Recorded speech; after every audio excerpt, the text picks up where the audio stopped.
Bonjour à tous, bonjour Fabien. Bienvenue à ce premier podcast de la série liée à la semaine de l'expert comptable. Donc, je suis Frédéric Testart, Sales et Business Development chez Wolters Kluwer depuis près de 25 ans. Et avec Fabien, l'expérience qu'on a acquise dans tous les deux, plus de 25 ans, je pense, on va essayer de débroussailler des sujets un petit peu d'actualité pour vous. D'ailleurs, Fabien, est-ce que tu peux me dire un petit peu quels sont les sujets qu'on a choisis pour la série de podcasts maintenant? Eh bien Fred, comme tu sais, je suis Community Manager chez Wolters Kluwer. J'y travaille déjà depuis 25 ans.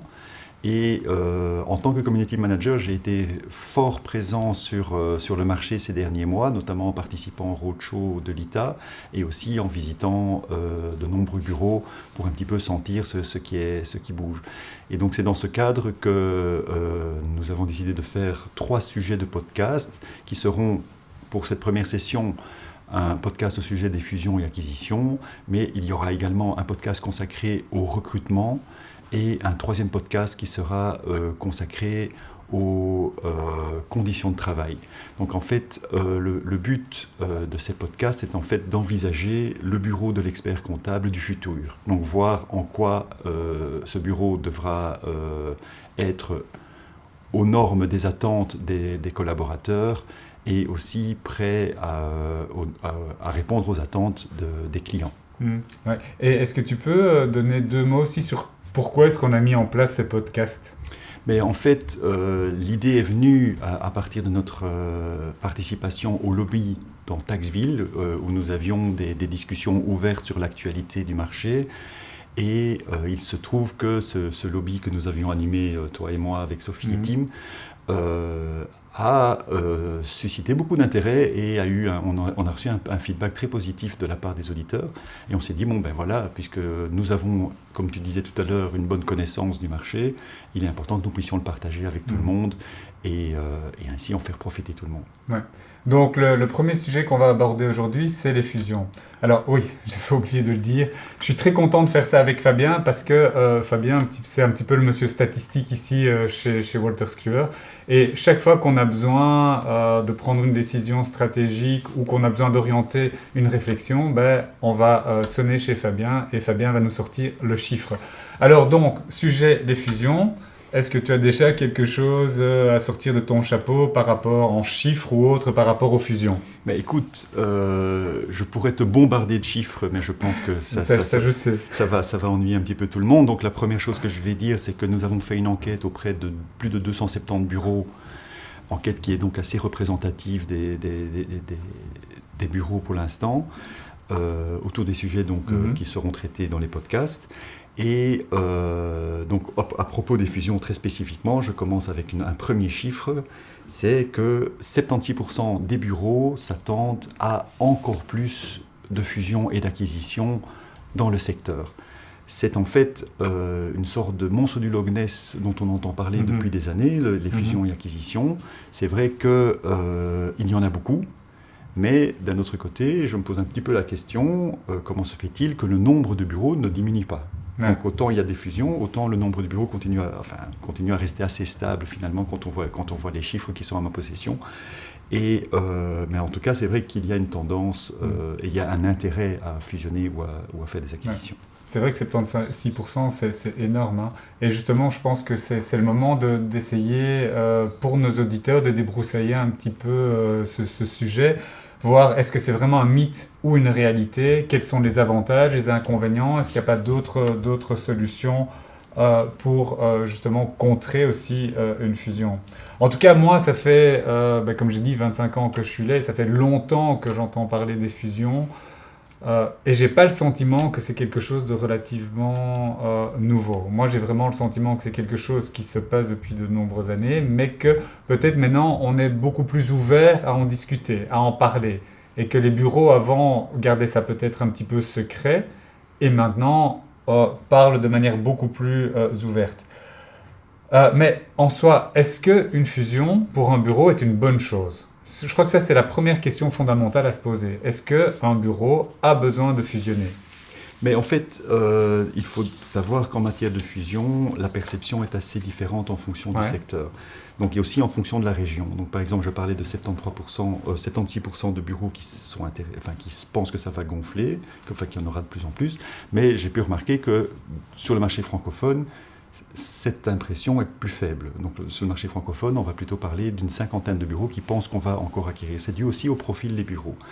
Donc, un autre point, c'est que quand on a posé la question de savoir est-ce que vous avez été impliqué dans une fusion ces 3 dernières années, 70% des grandes structures, donc des bureaux de plus de 20 personnes, ont été confrontés à une fusion. Ce qui est normal puisque les grands bureaux ont tendance à faire des acquisitions en série. Mais pour revenir sur ta question de savoir si une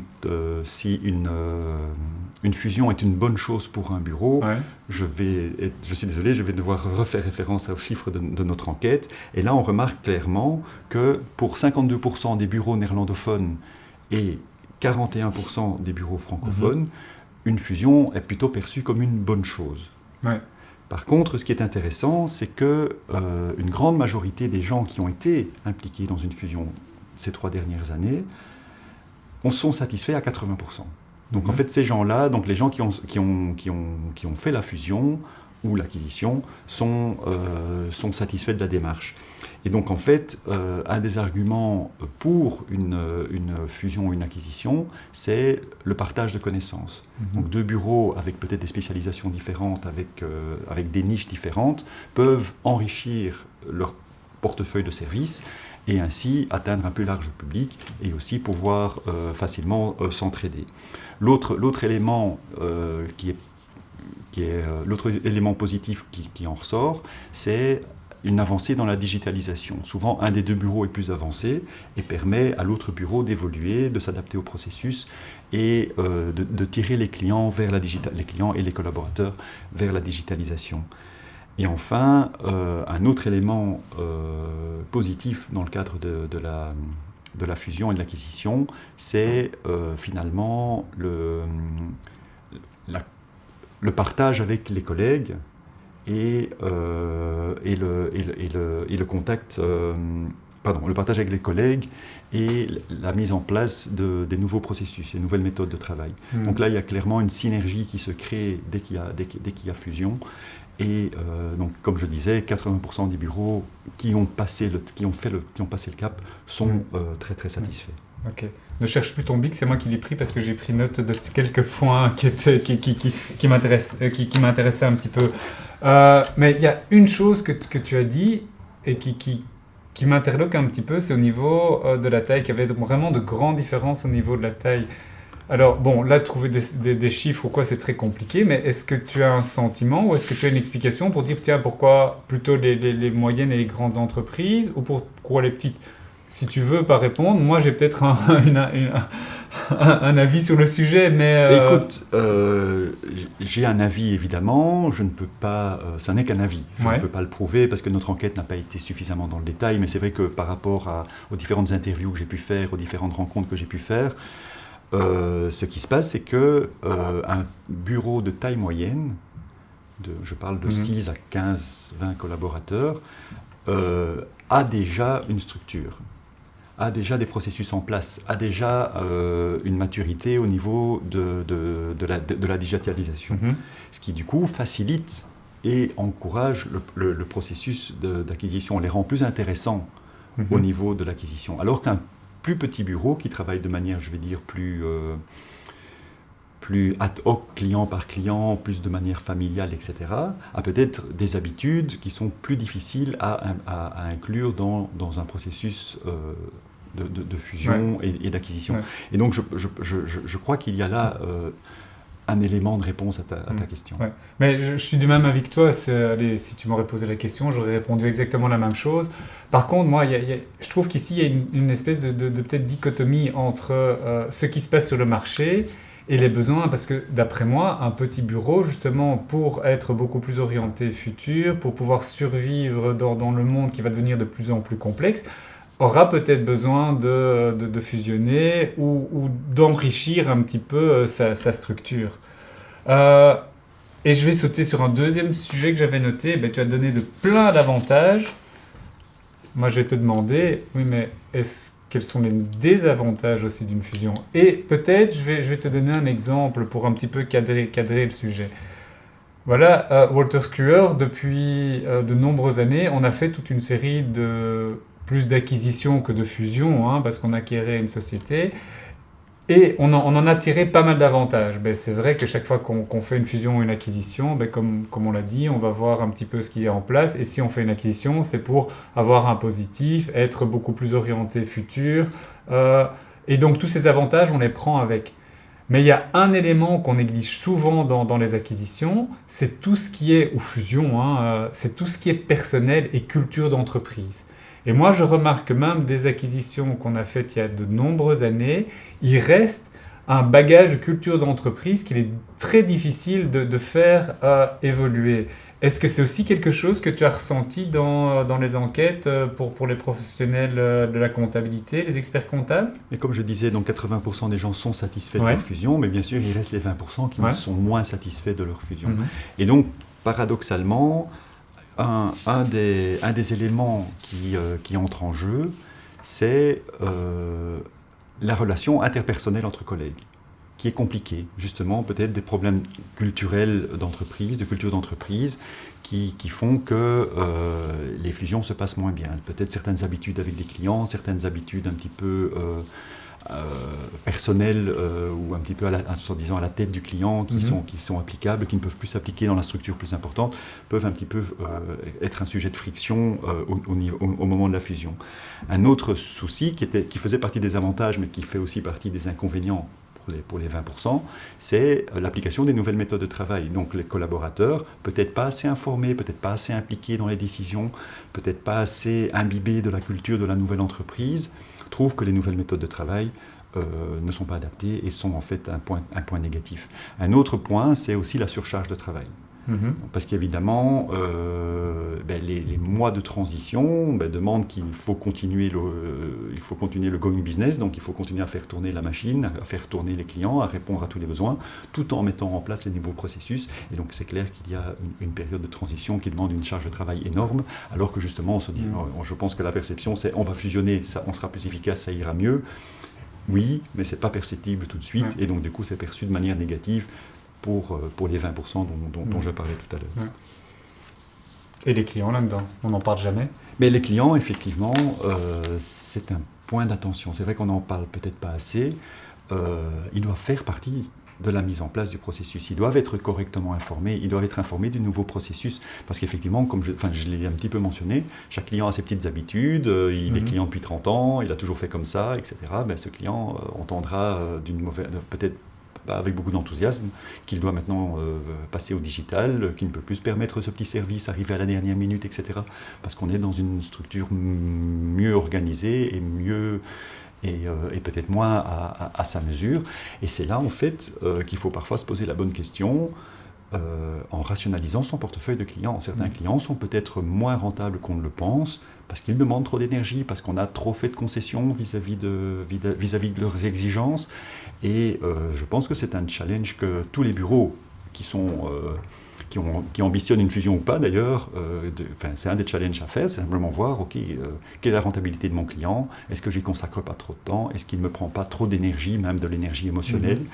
Même si on a un long historique avec un client, il faut parfois oser s'en séparer pour rationaliser le portefeuille et retourner vers l'essentiel, donc un bureau rentable. Si je synthétise un petit peu tout ce que raconte, je crois que, enfin tout ce que tu as dit, je pense qu'il y a une chose qui est très importante, c'est que ça doit être préparé. C'est pas quelque chose qu'on fait du jour au lendemain. On rencontre pas quelqu'un à un event de l'ITA et on dit tiens, est-ce qu'on fusionnerait pas ensemble? Je crois qu'il faut vraiment bien préparer ça. Et préparer, c'est anticiper les difficultés qu'on risque d'avoir. C'est également le personnel, préparer son personnel et préparer sa digitalisation. Et je ferai aussi un parallèle avec plus les acquisitions, la revente de son bureau, parce que on est dans la vie de tous les jours confronté peut-être à un moment à vouloir revendre son bureau, qui est aussi une forme de fusion. Mais il y a un élément essentiel, c'est à combien je vais vendre ma fiduciaire. Oui. Et ça, c'est aussi quelque chose qu'il faut préparer. Et préparer, c'est au plus on est structuré, au plus le personnel est prêt, au plus on a les outils, au mieux on va pouvoir revendre sa fiduciaire. Là. Absolument. Il faut aussi avoir des processus clairs et compréhensibles pour tout le monde, tant pour les clients que pour les collaborateurs, que pour l'acquéreur. Parce qu'effectivement, on ne va pas acheter un chat dans un sac, comme on dit, et il vaut mieux avoir tout en vitrine et, pour que chacun s'y sente à l'aise. Il nous reste quelques minutes. À côté des fusions, est-ce qu'il n'y a pas d'autres moyens aussi de se préparer pour le futur ? Mais écoute, ce que j'ai aussi détecté, c'est pas une surprise, mais donc c'est vrai que ce dont j'ai beaucoup entendu parler, c'est également des associations de bureaux, des bureaux qui forment une forme de collaboration sans vraiment être une fusion, mais qui cherchent à rationaliser leurs coûts, leurs frais généraux en travaillant ensemble et aussi en partageant peut-être les clients. Donc c'est aussi une tendance, mais je me demande aussi si ce n'est pas une manière de faire une pré-fusion et peut-être par la suite aller plus loin dans leur processus, ce qui est en fait une bonne démarche. Puisque moi je connais comme ça des associations, ça fait plus de 10 ans qu'elles fonctionnent comme ça et ça fonctionne très bien. C'est vrai que ça permet d'avoir une certaine synergie. Et il y a deux méthodes de travail, soit on se dit ok voilà on rassemble toutes des fiduciaires ensemble, ou alors on va travailler vraiment dans un secteur bien particulier, dans une niche particulière. Et il y a même, c'était peut-être précurseur, il y a 15 ans, je pense que j'ai vu un bureau qui me disait, nous, on est en train d'essayer de mettre en place un groupe, une association, plus de networking, qui va rassembler un comptable, un expert comptable, un avocat, un responsable ou spécialiste RH, un fiscaliste, un avocat fiscaliste, donc quelque chose vraiment de networking pour justement aussi aller de plus proche et apporter des solutions plus concrètes par rapport aux clients. Oui, ça me paraît très intéressant, d'autant qu'un petit bureau ne peut pas tout gérer, ne peut pas être spécialiste en tout. Donc s'impliquer dans ce genre de collaboration permet justement d'enrichir l'expérience du client. Ok. On doit malheureusement conclure, Fabien. On aurait pu encore parler pendant des heures par rapport à ça, mais est-ce qu'on peut conclure que pour le moment, les fusions s'adressent essentiellement aux moyennes et grandes, aux grands bureaux, moins aux petites, même si le besoin peut-être devrait ou se fera ressentir de plus en plus, que ce n'est pas une tendance nouvelle, que c'est quelque chose qui existe depuis de nombreuses années, et que qu'est-ce qui est important lorsqu'on parle de fusion, c'est surtout la préparation, qui a énormément d'avantages, mais qu'il faut préparer les difficultés qu'on risque d'avoir. Et les difficultés, c'est au niveau de son personnel, au niveau de ses structures et au niveau des outils qu'on utilise dans la fiduciaire. Oui, c'est un très bon résumé, Fred.